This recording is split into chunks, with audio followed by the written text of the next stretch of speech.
Ljubiti glasbenika je težko, pravijo nekateri. Nenehno je odsoten, čez vikende je na odrih, pri večini pa glasba ostaja vedno na prvem mestu. A kjer je ljubezen, je tudi pot.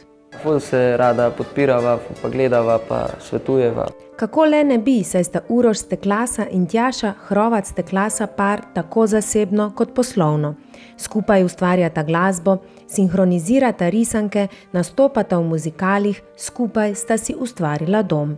Nič drugače ni pri družini Osed, pri Marini Klinc Osed in Modrijanu Franju. Spoznala sva se na Facebooku.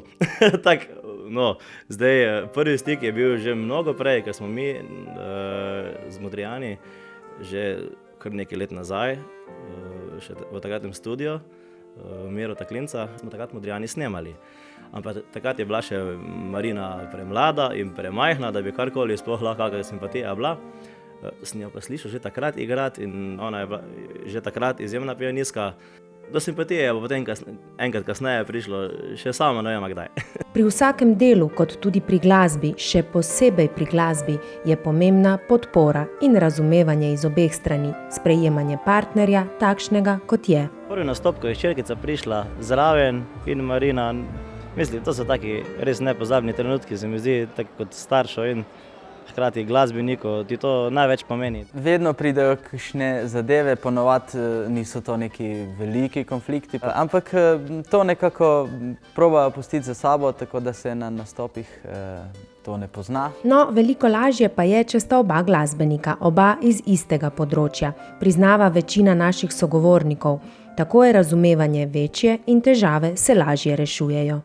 Pogovarjaš se o tej temi, veliko skupnih točk je, razumete, ko te ni cele vikende doma, pa še mogoče čez teden. Vse je isto, kaj pa šoferji, pa ponavadi nimajo šoferk za žene, pa lihtko klapa. Ne? Jasmina Šmarčan in Samo Kališnik sta se spoznala prav zaradi glasbe. Če ima čas le dopušča, drug drugega prideta poslušati na nastop, dogodek, koncert. Simpatična pevka pa bolj v hecu kot zares še dodaja. Upam, da bo to zdaj videl.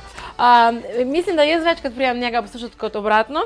Bi bilo zelo lepo, da tudi on kdaj pride. Sam je res vedno zaseden. Legendarni Miro Klinc je ansambel ustanovil pred 35 leti in to skupaj s svojo ženo, ki je pri ansamblu vse skozi tudi prepevala. Danes je Miro srečen in oboževan dedek, oče in mož. Dedi, otroci smo imajo rad, se pravi, da sem v redu. Žena, že 40 let zraven mene, to se pravi, da tudi ni kot v redu gre. Drugače pa, jaz nisem imel, ko sem bil majhen, nisem imel očeta, nista bila z mamo skupaj. Ne? In jaz sem si vedno želel, sem rekel, če kdaj imel otroke in bom to nudil, kar sam nisem imel. In svojim otrokom, mislim, da sem to nudil, sicer se ne bi zdaj tako razumeli, ko se razumemo. Mnogi muzikanti starejše generacije se radi pohecajo, da kjer je bil par na odru, se je ženam iz veselice vedno mudilo domov, možem nikoli. Kaj na to pravi Milena Klinc? Tudi tak je pri nas. Tak da.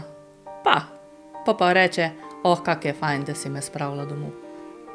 Brez heca pa biti na odru z ljubljeno osebo je vedno lepo. Mislim, da zelo lepo, čeprav preden sva šla na špil, sva se ponovadi skregala, ker je zmeri neki, a je to, a imaš to, take stvari, ne?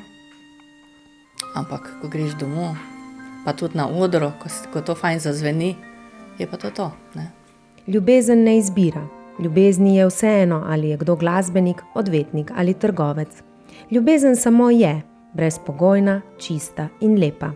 Ljubiti glasbenika je prav tako lepo, kot ljubiti človeka kakršnega koli drugega poklica, če je le energija prava in spoštovanje obojestransko.